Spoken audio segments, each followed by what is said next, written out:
Well, welcome back. And if you're just joining us, we are here with plant expert Craig Aug, and we're going to get the questions going again with Rose, who is asking, when is the best time to cut back peonies?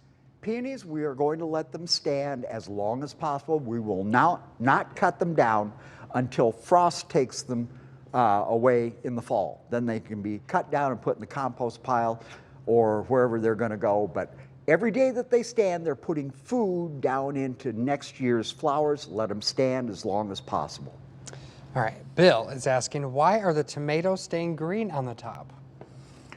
Well, it's just a matter of time.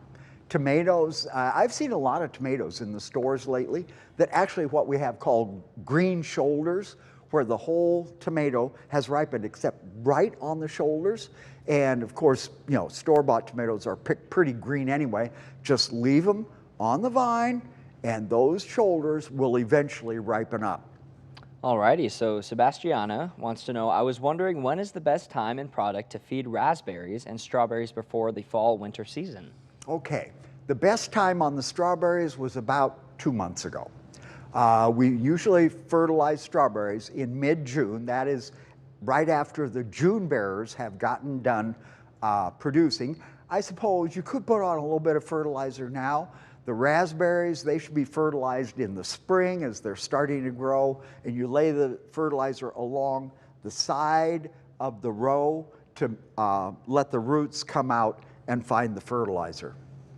Randy, how do you know what size pot to put indoor plants in, such as my peace lily? It doesn't look so good.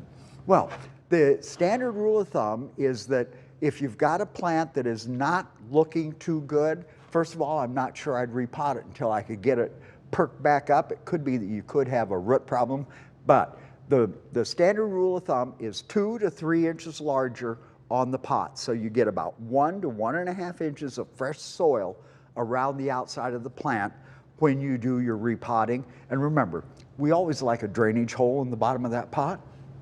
Alrighty, perfect. Well, Marta wants to know what to use to stop squirrels from eating her acorn squash. Well, there are repellents out there. Just remember that when you're using a repellent, you have to spray 4 days in a row when you first put it on. And you don't have to put it over the whole plant. You can spray it right on the squash, so you're not using a lot of product. But remember, you have to wash the fruit before you eat it, which I assume we're going to do anyway because they're always laying in the mud when you pick them. No, I usually prefer my vegetables with the side of mud. Yeah. Chris is asking, how do I get rid of, is it bindweed for good? Yeah. Okay. Bindweed, there again, it is a pretty tough cookie. Try and work the bindweed out of whatever it is growing up in. Usually it's growing up inside of another plant. Lay it out on the grass, and then you can spray it with poison ivy killer. The poison ivy killer will not kill the grass. It will take out the bindweed, keep the poison ivy killer off of the desirable plant that you're working with. That can be damaged with the poison ivy killer.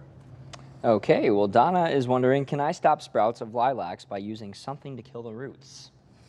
Well, you've got to be very careful because what you're going to do, you could use sucker punch. What you do is you cut those sprouts off in the spring and spray sucker punch on them, and it keeps them growing for at least a year. If you decide to try and use the stump and brush killer like I was talking about other plants, remember, the roots on that sprout are connected to the mother plant, and you might do damage to the entire shrub. So be very careful. Claudia is wondering, is it okay to prune back raspberries right now? If so, how much pruning should I do? No, raspberries right now we're not going to touch. Again, we're letting the plant put down as much food as possible for next year's production. You prune the raspberries in the spring, and you go out and you take off the canes that had this year's fruit on them. It's really easy because they've got those little nubs left behind where you pick the fruit, but wait until spring to do that pruning. Alrighty, perfect. Well, Tammy says the power company came and trimmed through the middle of my magnolia because of the power lines. Will it be okay? Oh, it'll be fine. As you drive around town, I see a lot of trees that look like two-sided martini glasses where they've chopped the tree out. Over the years, the tree just grows around it. It's not going to be pretty, but yes, the tree is going to survive. And our last question, Karen's asking, do I need to cut back my hibiscus plant that got eaten up by Japanese beetles? No, no, go ahead. You know, the leaves that are going to come off are going to come off on their own. You need every green leaf available to go ahead and put food back into the plant next year. Get out the 7 at the first sign of the beetles and keep them at bay. All right, perfect. Well, that's all we got for our questions with Craig. Craig, we want to thank you for being here this morning. And be sure to join us with Craig each and every Wednesday. There you can submit your questions and be a part of the conversation. GMQC at 11 returns in just a few moments.